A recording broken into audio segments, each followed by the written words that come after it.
get started. Normally we have pizza by this point, but someone was a bit slow in ordering it. So what we're going to do instead is we'll get cracking with the main part of the meetup. Darryl is going to get us started, and there's potentially a natural break point, give or take, when the pizza is supposed to show. Of course, it's going to call the minute I'm starting to talk, but hey, that's how it goes. So, you should make sure you've got yourself a seat, or you're comfortable where you are. We've got some chairs there, some chairs there. If you need more chairs, we can just roll them out of that room.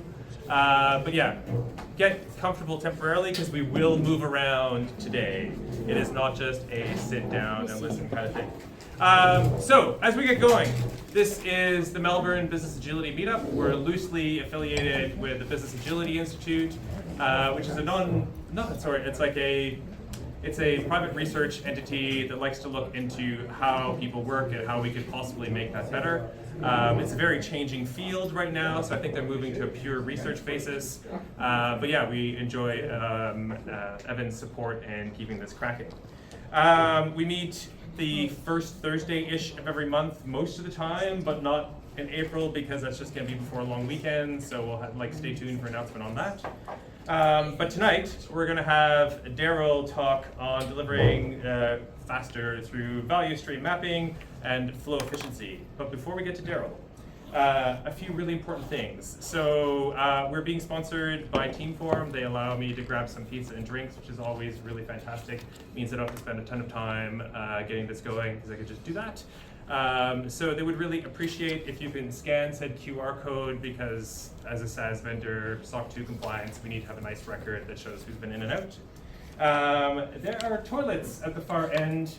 If you haven't noticed them, the one that's the closest to us has a broken light detector, so some crappy little nightlight thing inside it. We know about it, sorry. There are emergency exits at the back of the building and there, so if you see me run out through one, it's probably a good idea to follow. And then, yeah, drinks. So there's some alcoholic and non-alcoholic stuff in there. Feel free to help yourself. And then, yeah, so I'd like to acknowledge the traditional owners of this land, but I think it's nice to learn a little bit more about Aboriginal peoples. So this month, on the 19th of March, is Close the Gap Day. So there's some significant challenges in the world with the Aboriginal population and health outcomes. So it's, I guess, an initiative that started to look at how can we close the differences in health, education, and overall even life expectancy. So big changes happened with that in 2020, when now it's actually a report that's tabled to government year on year on how things are improving or not. And I think it's just important to know there's a lot of other people in this land that aren't doing as well as we are. So what could we do as individuals if you have the opportunity to help close that gap?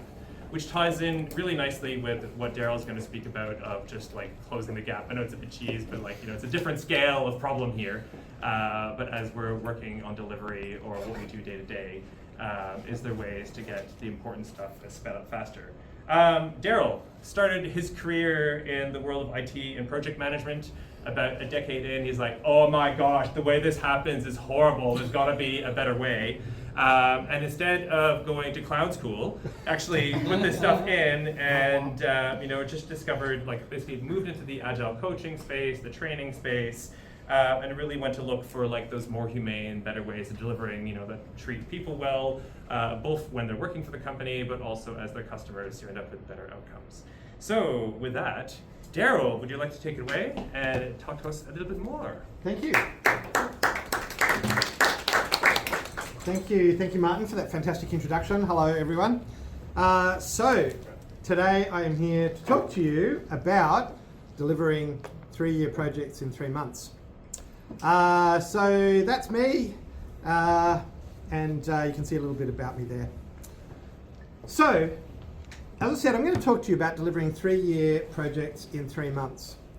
So, show of hands, and be honest now, who thinks that that's just a trick or a gimmick or some catchy line that we use to get you to show up here?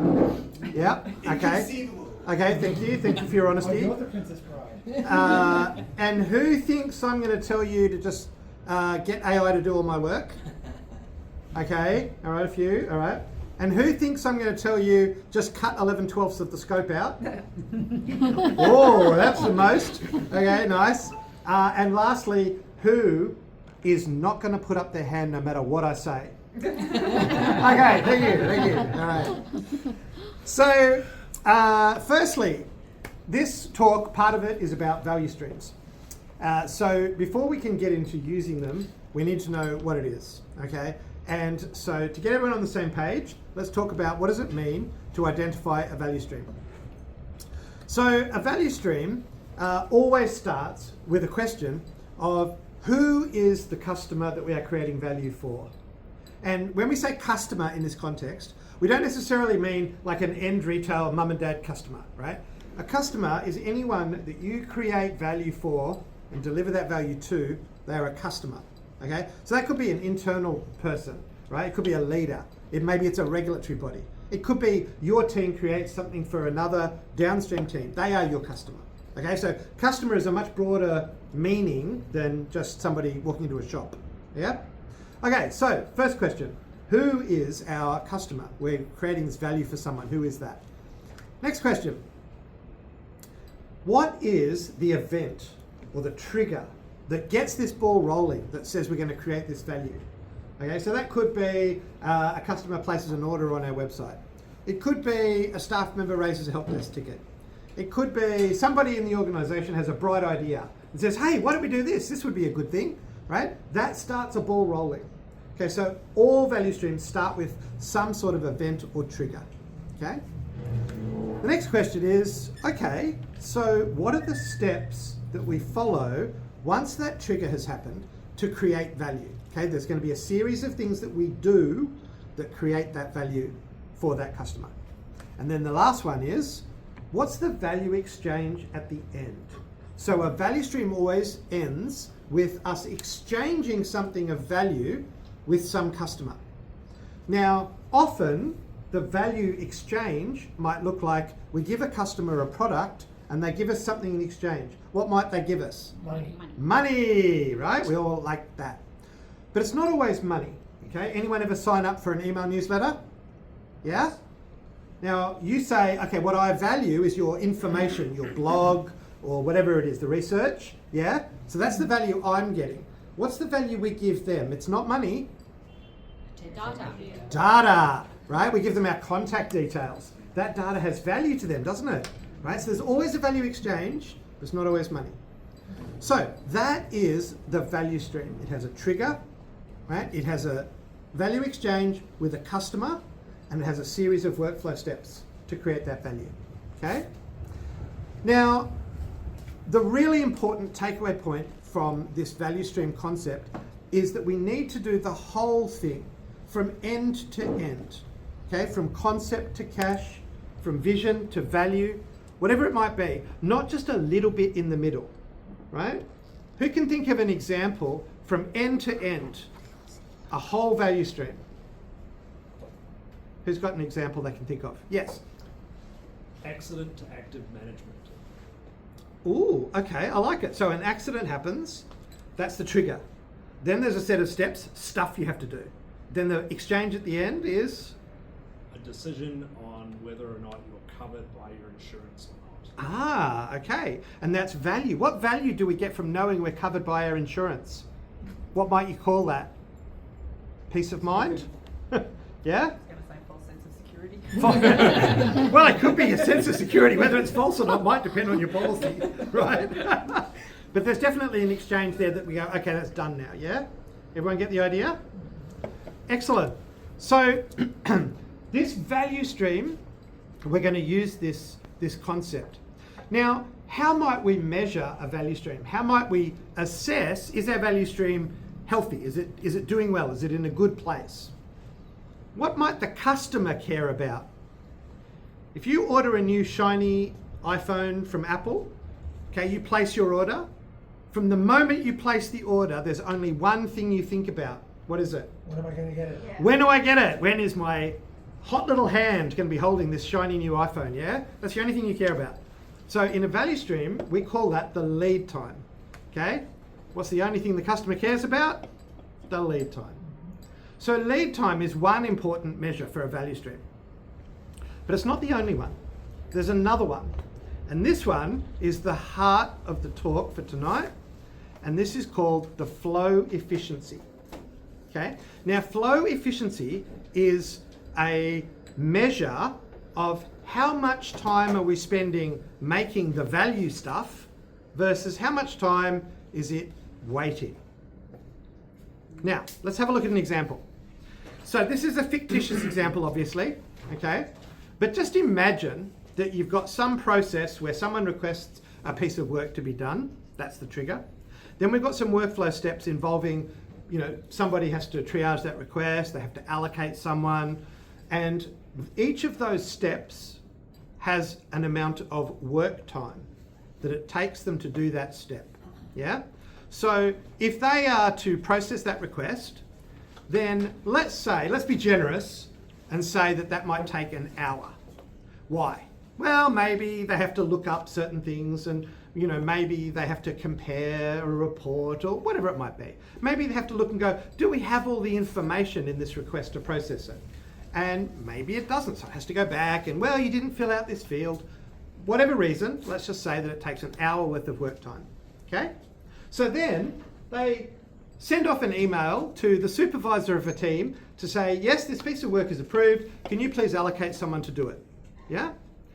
How long might it take until that supervisor actions that? How many meetings have there been in today? Obviously, it's going to vary, yeah? In the real world, some will be shorter, some will be longer. But let's just say for this fictitious example that it takes a week. Why might it take a week? Maybe they're busy. Maybe they've got a whole bunch of other stuff to do, right? Maybe they've got a queue they have to work through. Let's just say it takes a week. All right, so then they say, okay, I'm going to approve it and I'm going to email off to the tech lead, and maybe it takes an hour for them to write up that email, okay? Maybe they've got to find out a whole bunch of information before they do it, talk to people, whatever. So you can see, I'm not going to go through the whole thing step by step, but you can see that every single workflow step has an amount of work time that it's going to take to do it, and it has a wait time between that step happening, that step finishing, and before the next step can start. Yep, everyone with me? Yep. Okay, so what we do is we take, once we've done the whole thing, we've filled out all the work times, and we've filled out all the wait times, then we add them up. We say, what is the total amount of work time of this whole value stream? So let's say it's an hour and an hour and an hour and blah, blah, blah. We add that all up and we go, that's close enough to a day's work, okay, by the time we add it all up, all right? And then we say, how long did it take? What was the lead time to deliver that 1 day worth of work? Well, a week and 2 weeks and 2 weeks and 2 weeks and so on. And we say that's 7 weeks overall, okay? So we say that's 1 day divided by 49 days. That gives us a flow efficiency percentage calculation of 2%, okay? Now, this is obviously a very completely made up example. It's probably not representative at all of what the flow efficiency might be in real organizations. What do you think the real flow efficiency might be of actual real organizations? If we go in and do this activity, this exercise, in a real organization, so just think for a moment about if you're in a role at the moment, right, where you work right now. If you had a day's worth of work, how long might it take you to do that day's work and get it finished and out the door? What do you think? Do you think that 2% might be too low, too high, or about right? Let's see a show of hands. Who thinks it's too low? Okay. Who thinks it's too high? Okay. And who thinks it's about right? Okay. All right.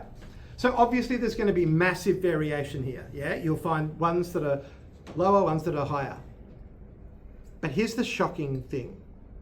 When we do this for real life, it's quite typical to find real flow efficiencies in actual organizations, in real processes that have a flow efficiency of about 2%. Sorry, Darryl, so well, that's great. On average, what would you say is the flow efficiency? Is 2% a good sort of like the median point, or is it literally that is considered? It might be median, but it's not good. No, I understand that. So it's a good question, right? So what do we think the average or median might be? My experience, I've been into organizations, I've actually done this process, And the most common result that I find is that the average flow efficiency is 2% or less. Okay, I've done ones that are about 1.7%. I've done ones that were 0.9%, so less than 1%, right? So I have done a couple that were more, they were 3 or 4%, but rarely more than 5%. Okay, so this, if you think about it, right, what is our just human gut feel, right? Just intuitively, what do we think the flow efficiency might be in real organizations? Mostly, if you think about that, and then if you just ask someone without context, they'll usually say, oh, I don't know, maybe 30, 40%. Like, we're not that good, but we're not that bad. Yeah? And that's like the how percentage of projects that fail. Yes, that's right. It's also like 80% of drivers believe they're above average. That's right. That's not how averages work, right? So here's the thing. Real life flow efficiencies are about 2%. Now, if you think about if a process is actually 2% flow efficient, then what that means is that the stuff, the value that you're creating, the work items, are being worked on 2% of the time, and they're spending 98% of the time waiting. Just waiting. What are they waiting for? Waiting for people to be available, waiting for decisions to be made, waiting for escalations, waiting for prioritization, waiting for funding, waiting for approval, waiting for... just waiting. But obviously, can we, in organizations, can we work 2% of the time and just sit around doing nothing the other 98% of the time? Can we do that? Nope. Of course not. So what do we have to do? Busy. We have to work on something else, don't we? Start more projects. Start more projects. Hey! Win. Results. Yeah? So here's the question. If every project we work on or everything is 2% efficient, and we obviously have to be utilised 100% of the time, don't we? Right? How many projects, how many different things do we need to work on to be 100% utilised if each thing is 2% efficient? 50. 50, right? Can anyone relate to that? Does it feel like that's how we work? 50 things at once, right? In order to be utilised, because everything we're trying to do spends too much time waiting. All right, that is the fundamental insight behind mapping out a value stream and calculating the flow efficiency. All right, so guess what? Your turn. So you are going to break up into groups, and in your group there might be 3, 4, 5 people, however many you decide, right? You can self-organise. And in your group, you'll have people from different walks of life, different roles. So have a little chat, and out of the people that you've got in your group, decide which of your actual real life processes in your real actual organisations are you going to use to do this activity. Okay, you're going to map out a real value stream, just to the best of your knowledge, right? Your answers won't be perfect, and that's 100% fine. When we do this in real life, okay, we would take all the senior leaders, all the SMEs, everyone, and book a half-day workshop, get everyone in a big room, 20, 30 people, and map it out step by step by step, and what happens? And then who do they go to? And then who does this? No. Not who's supposed to do it, who actually does it. Oh, right? And we map it all. So you're not going to get it perfect in like 10 minutes, okay? But just to the best of your knowledge, we're going to map out the steps. So remember, how do we do a value stream? Step 1, okay? Choose what you're going to do it on. Then, step 1, what is the trigger that initiates it? And then what are the steps? And what is the value exchange at the end? Yeah, so just map out what those steps are.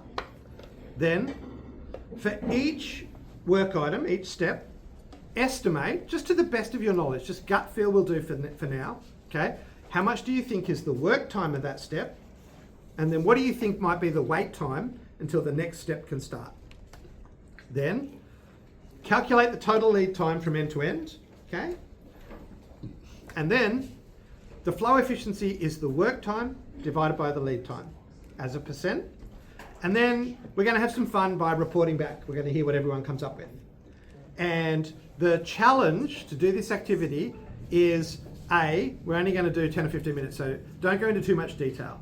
Just try and do a high level view of the process, 3 or 4 steps, maybe 5 at most, okay? If you have a 10 or 15 step process, don't do that here, right? That's an exercise for the reader to do at home, okay? So just 3 or 4 steps, maybe 5 at most, And the other thing is, try and think end to end. When does this process start, really? Because you might be tempted to go, oh, it starts when someone starts working on it. What has to happen before that? Does someone have to think of it? Does someone have to fund it? How often does your annual budgeting happen? Does someone have to approve it? How often do the executives meet to approve things?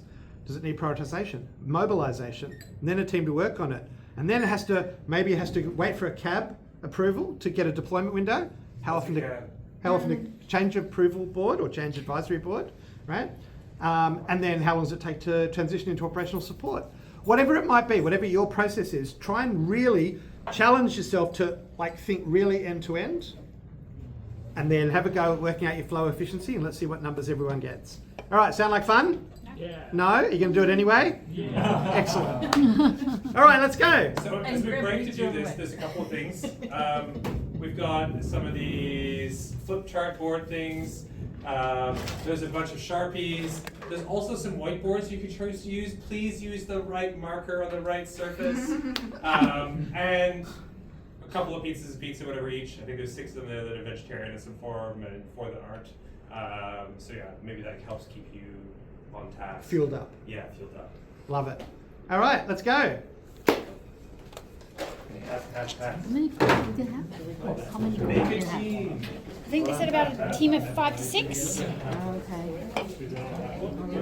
Friends and friends. Do you want me to pause? Very interesting. I actually done a training with this one. It Yeah. all back. Yeah, it was Recording.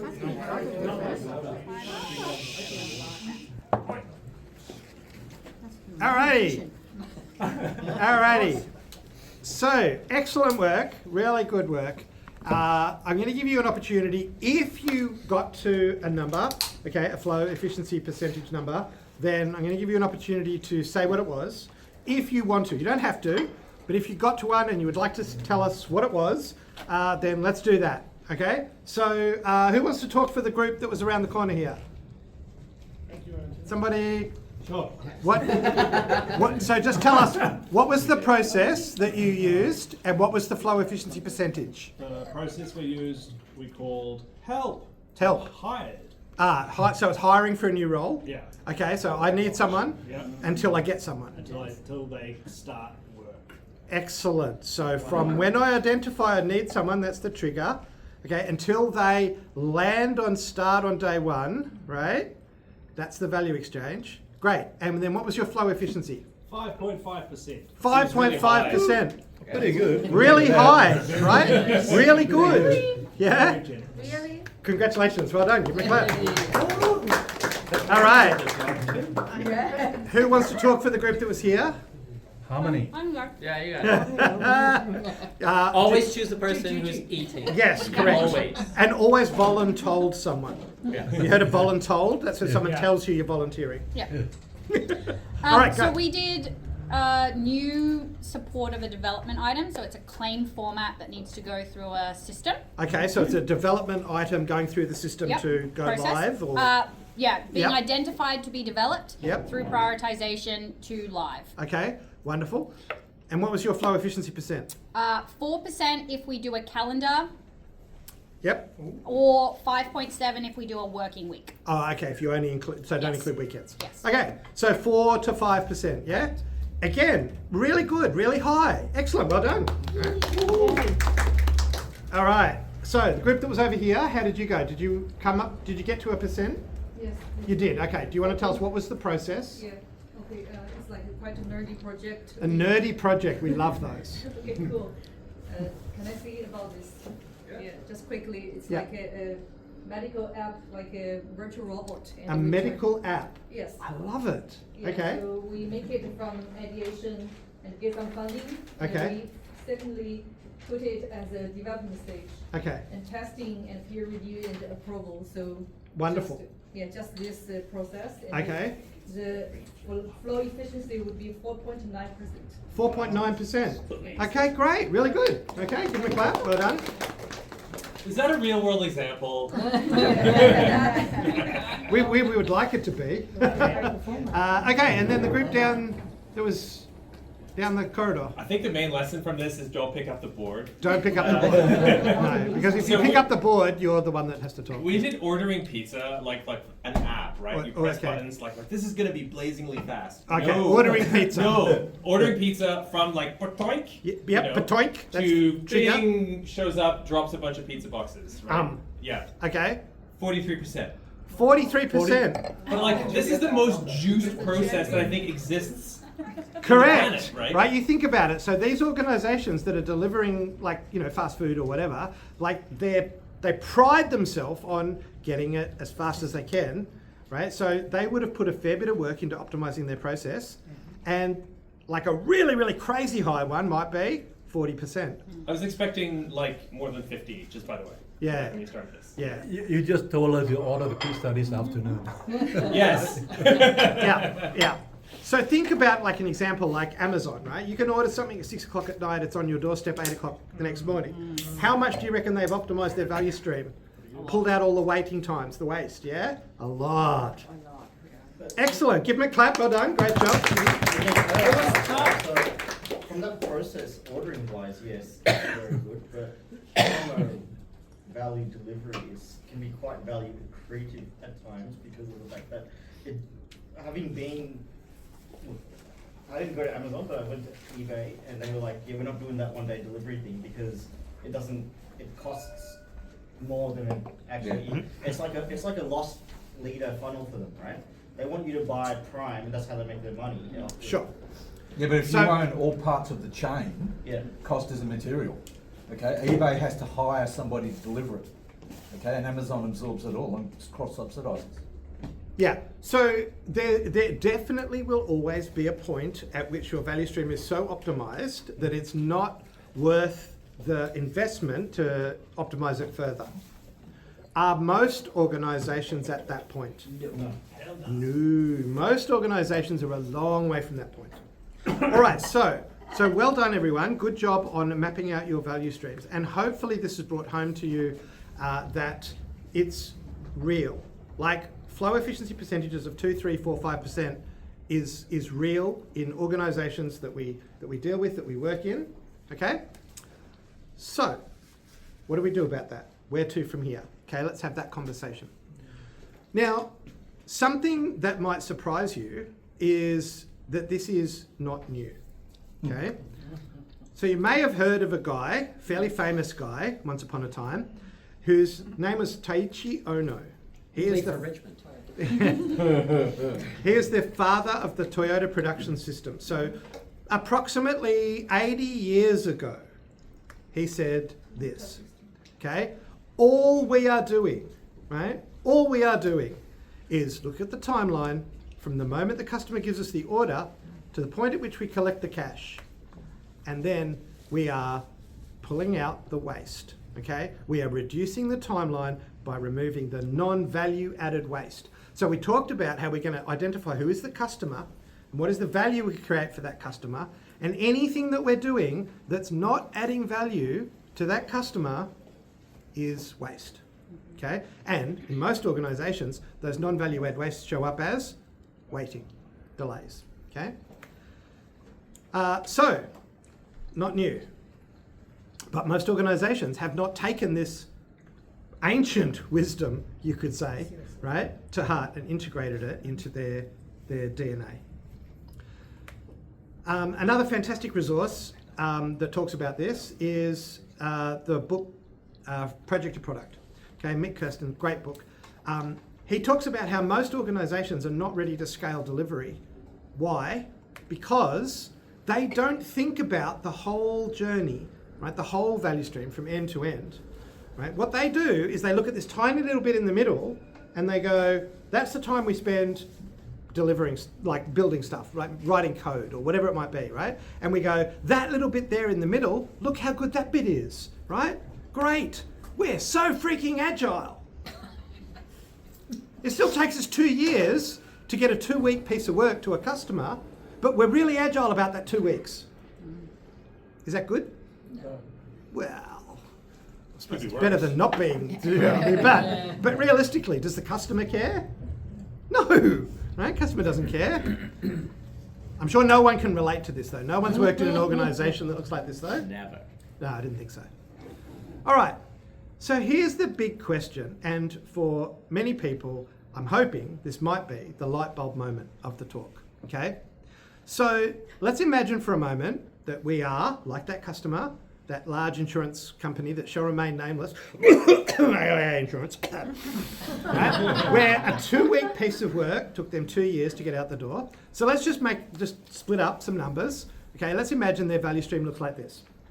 Okay, so you can see that all adds up to 2 years worth of time and 2 weeks worth of work. So 2 over 104 is a flow efficiency of just under 2%. Okay, now, if we were to go and do some improvement work, and let's say that we're incredibly good at improving things, and we were super, super successful, and we could cut down to 50%, we could halve the amount of time it takes us to do our work. Isn't that amazing? Yeah. It's incredible, isn't it, right? Well, it's a step forward. What does it do? So now, okay, we've got this 50% improvement in the work times, and all the wait times stay the same, everything else stays the same. Right? So now, what does this look like? So these times are halved, those times all stay the same.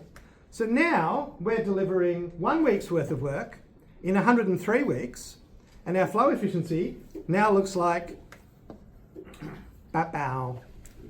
We've actually made it worse. So we should take longer to do work? Yes. Get a stretch bonus on that one. Take longer to do work. Consulting. Consulting, right? The other option, other than that, is what if instead we focused our improvement efforts to get a 50% reduction, not in the work times, but in the waiting times. What might it look like now? So now the work times stay the same, but the wait times halve. Yeah. Now all of a sudden we're doing 2 weeks work, delivering it in 53 weeks, which is still a long time, but what happens to our flow efficiency? Yay! Right?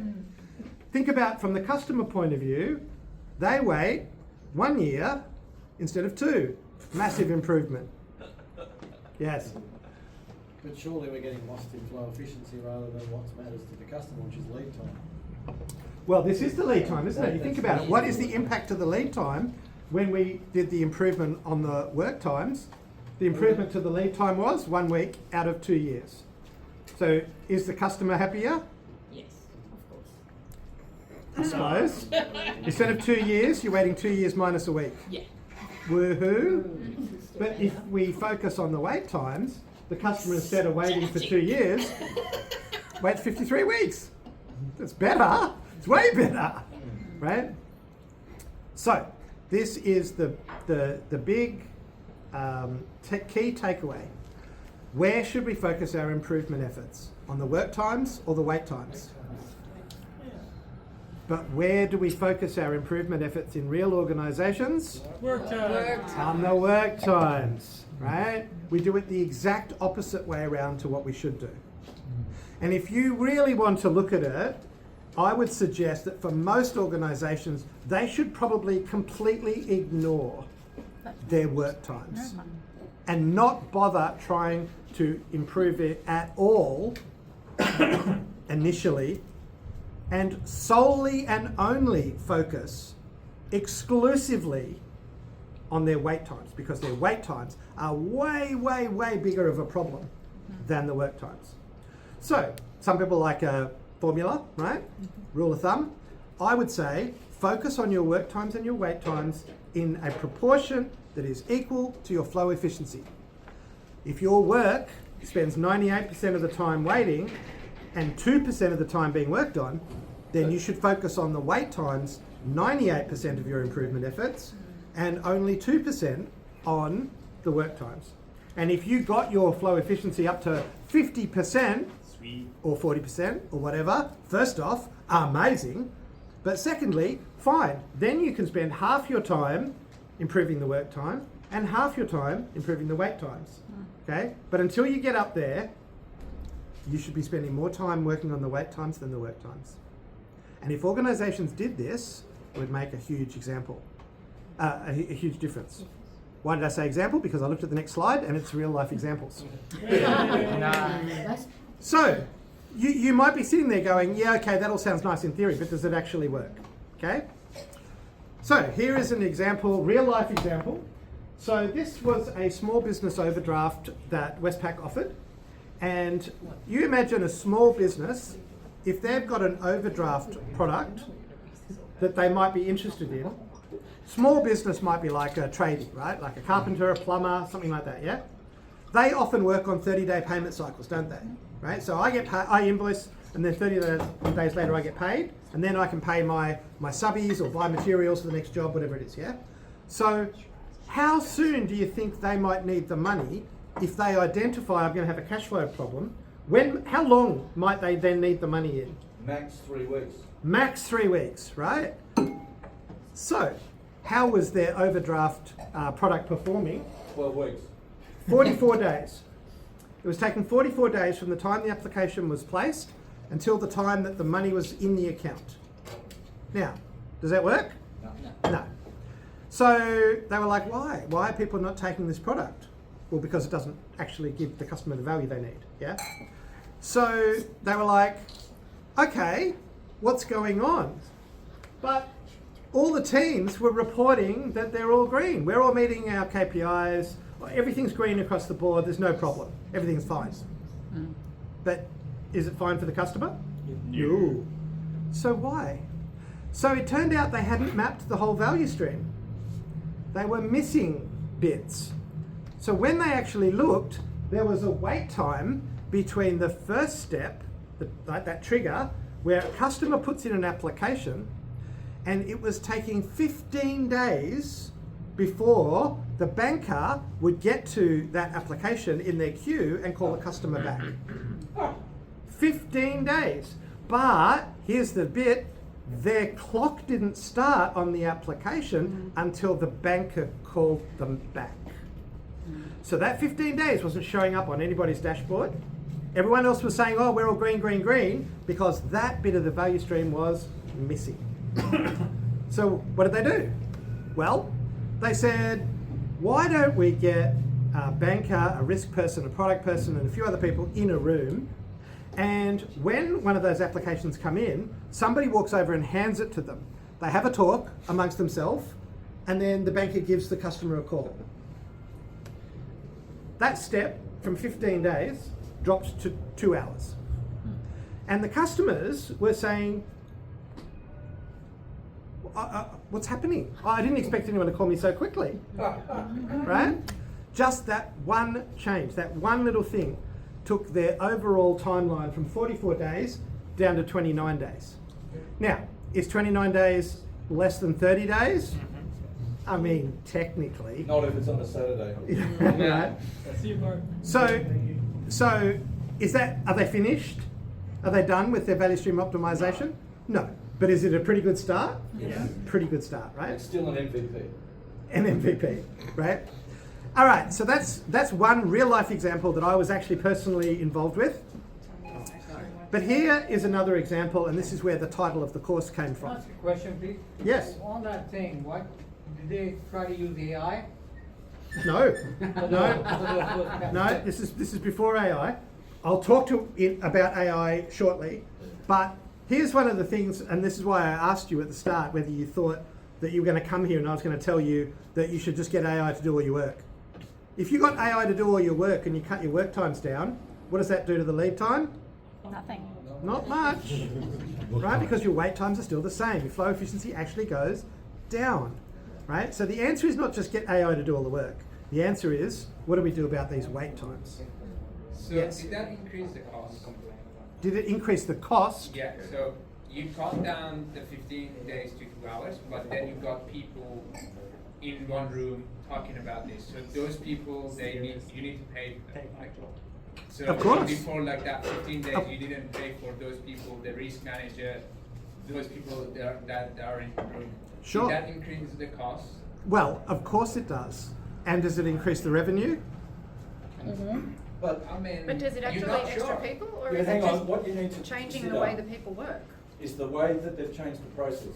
It's gone from I will pull when I'm ready to we are going to push it on you when it arrives. And that's the major thing. That's how you're saving all the time. Yeah, so if you think about it, their point in doing this exercise was nobody's buying our product. Are we making money from this product? No. Is it worth investing some extra money to have those people available to then make money by selling this product? Right? Obviously you need to do a cost-benefit analysis, but ideally the answer is yes. Right? And you'd probably find that in those 15 days, several people would touch it. Well, yeah. With no value. Yep, no value added. So, it is absolutely a consideration. You do need to think about the economics, but cutting down the lead time will generally make happy customers, which means that they'll be more loyal and better CSAT and all that stuff. And the reality in this instance is it was an unviable product. We weren't going to make any money. No, that's right. They weren't making any because no one would buy it. All right, another real life example for you. This one I was not personally involved with. I wish I was, because it's freaking awesome. But this is where the title of this talk comes from. So this is Barclays Bank, who over a period of 5 to 6 years went around looking at all of their value streams. They mapped them out, they looked at the wait times, they aggressively targeted those wait times to see where they could reduce or even eliminate them entirely. And what they managed to do is to get their average project completion time down from 3 years, 36 months was their average, and they got it down to, on average, 10 to 12 weeks. So you can see here, they're now doing 3 monthly, less than 3 monthly, right? Business outcome drops. And that's not decreasing the size of the projects, right? These business outcome drops are the same, roughly, amount of work and amount of value that they deliver than their 3-year projects were before, but now they're getting them in less than 3 months' time. Why? How? They got rid of all the wait times. They get a bunch of people with all the skills needed to do something. They put them in a room and they say, you don't have to wait for anything. You don't have to wait for funding. You don't have to wait for prioritization. You don't have to wait for approvals. You don't have to wait for escalating, because you don't need to escalate because you're empowered to make decisions, right? Just in a room. And guess what? It's funny. It turns out that if you get a bunch of people, smart people with good skills, in a room with all of the skills they need and all of the authority that they need and all of the tools, then they can do 3 months worth of work in 3 months instead of 3 years. Amazing. Darryl, so how recent is this practice? This was a number of years ago, so they may be even better by now. So this case study was part of the book Sooner, Safer, Happier work that John Smart and a couple of his fellows have done. There might be a copy up there. There might be a copy or two. Can I ask, does that mean Yes. less hierarchy in their leadership system? Faster I'm glad you asked that question, because that's my next slide. It's almost like I paid you to say that. I'll slip you the $50 later. So what might that look like if you were to actually go ahead and implement it? So firstly, it would look like creating, like you've got to map out all your value streams, and value streams can be nested. Okay, so you might have, a banking one, and then within that is, investment, and within that is certain products or whatever it looks like, based on your size, scale, complexity of your organization, and the sort of products and services that you offer. Okay, so you need to do that work. But then you align the people to the flow of value.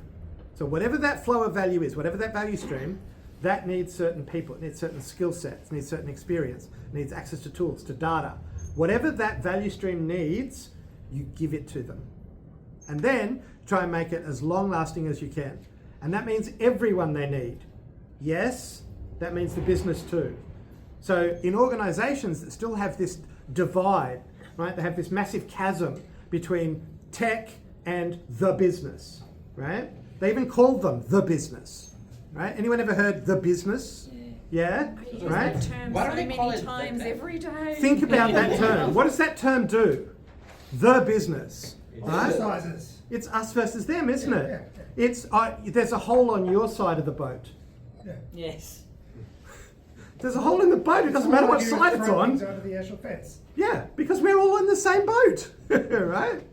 So everyone together, business, tech, design, UX, UI, reg and compliance, everyone. And if you have like a lot of people, then you may kind of put teams, pair them up. You might have what they call a delivery team, and you might have a safety team. Safety team might do all the governance and reg and compliance and that stuff, right? And operational support, whatever, right? So you might pair up teams if you've got too many to fit in one team. But fundamentally, you let people align on that flow of value, and you get rid of all the things that they would have to wait for, and just put them all in a room and say you have to wait for nothing.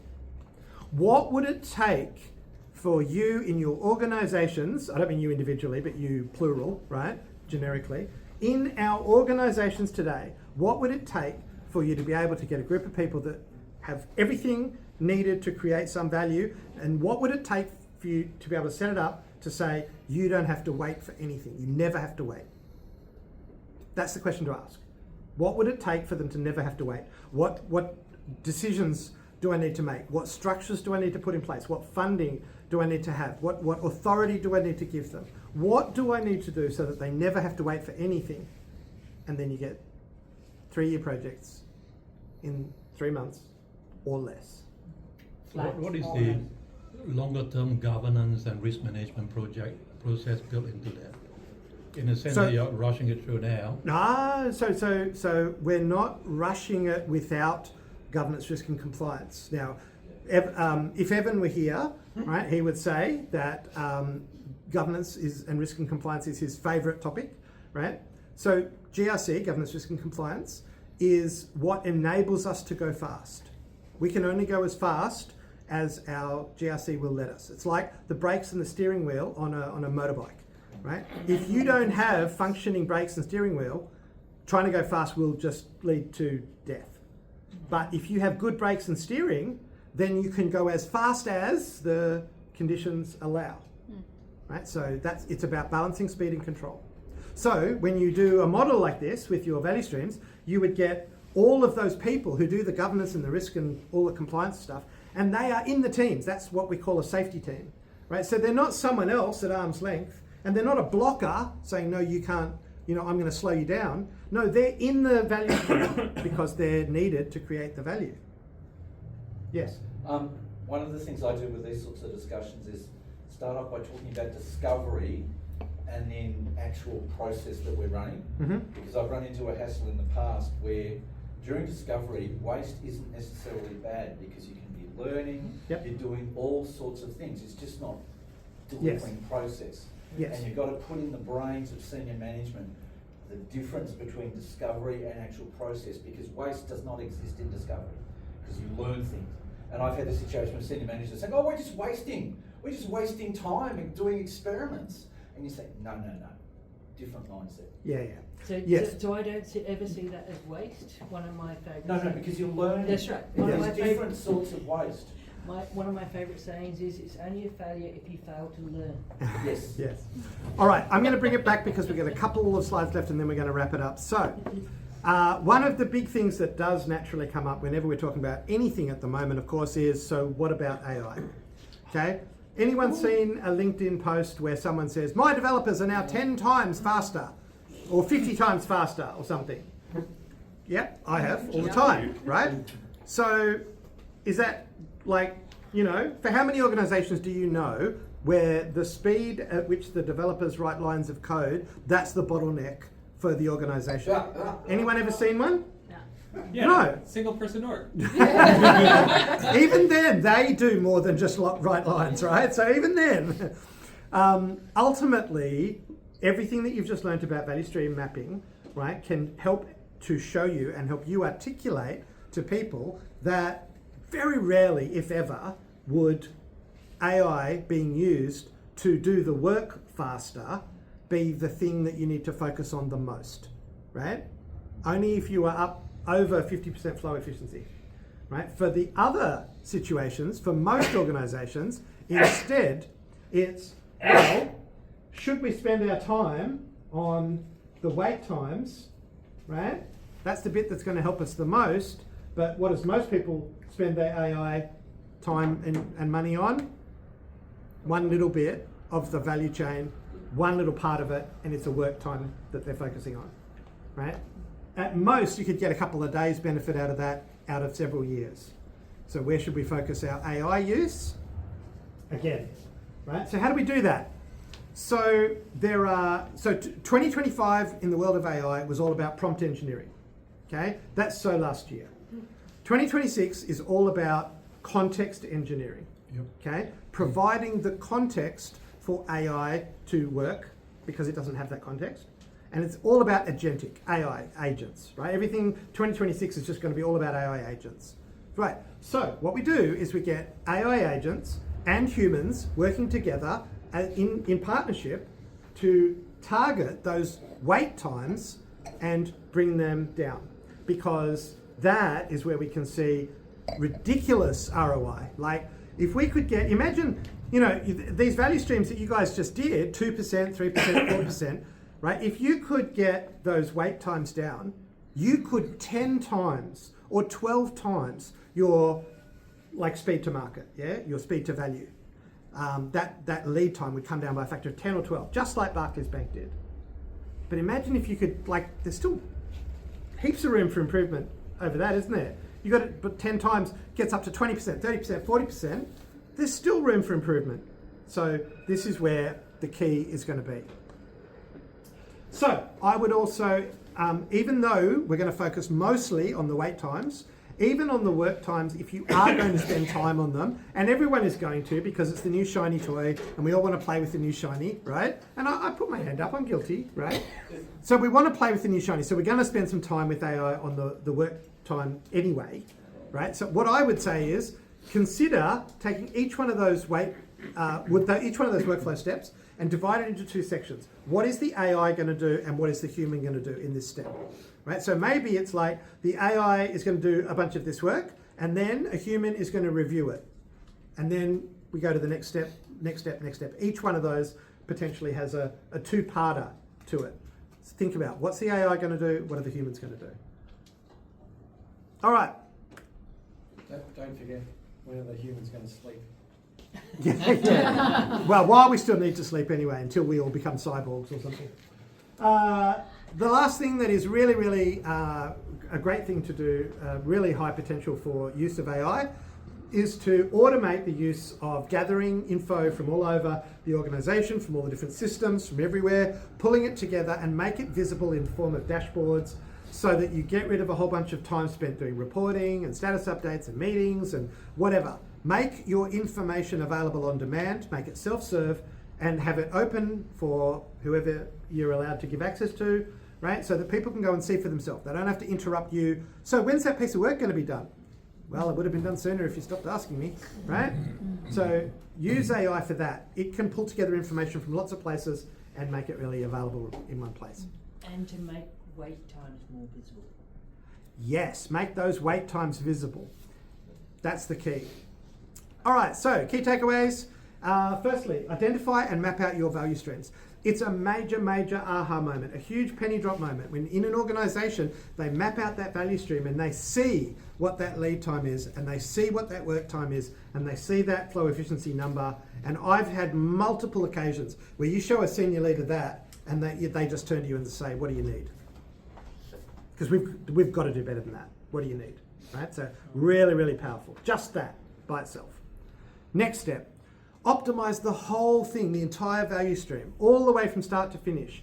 Challenge yourself to go, and what's before that, and what's before that, and what's after that, and what's after that, so that you get the whole thing, not just a tiny part in the middle. Focus on the wait times, not the work times. Use AI agents to help you do all of the above. All right, that is it, people. If anyone is interested in any further reading, these are the 4 books that I drew inspiration from for this talk. They're all fantastic books and I thoroughly recommend them all. And we are done. Can you go back to the next question? Yep. Done with that one? Yep. Done with that one? Hold it. Give me Hold. 5 seconds. Hold, please, caller. Look awesome. Good. I am going to take some questions now. If Martin's going to give me any time for questions? Yes, we can absolutely have time for questions. I realize some people have to go, So maybe a quick, thank you so much for putting this together, Darryl. It was really neat when talking to him, just the prep for this of 2%, no way. Anyways, so I hope you took something from that. Our next meetup will likely be Thursday, the Do Some Math, something around the 9th of April, whatever that one is. And it'll be posted on Meetup. And then questions, switching across. Questions, and thank yous and questions. A quick statement for people who need to justify breaking it into the AI and the human. Prince2 is a world recognised management method. Every single piece of work in Prince2 has a build and a check phase. So use the AI to do the build and check it with the human, and you just say,